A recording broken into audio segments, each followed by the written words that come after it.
bottom of the page, next slide. Good evening, everybody. What prayer can do.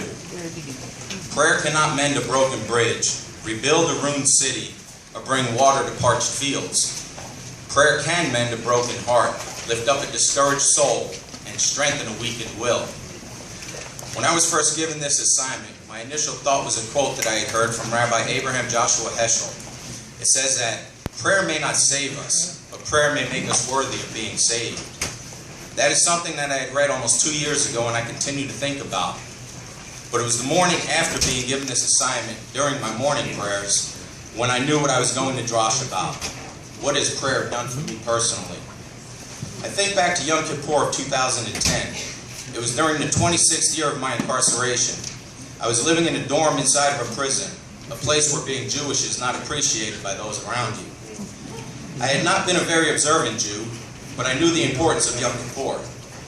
There were not going to be any services held for the holiday, but I was able to get a high holiday prayer book from the chapel. Despite my fears and anxiety, I was determined to do what I needed to do.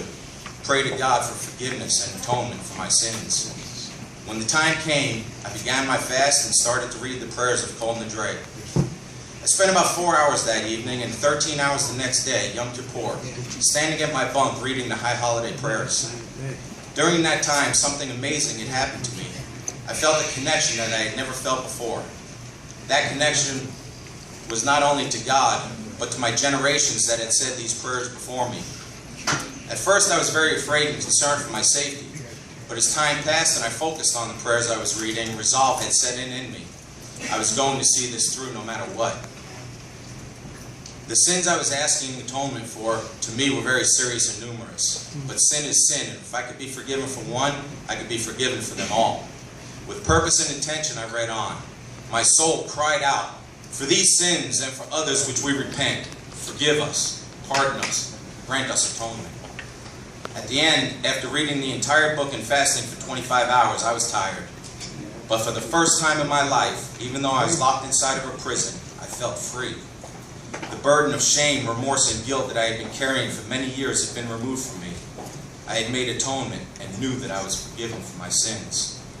On August 14, 2011, I was released from prison. My brother and sister had come from New York to pick me up. Our first night together in 27 years was spent in a hotel room in Long Beach.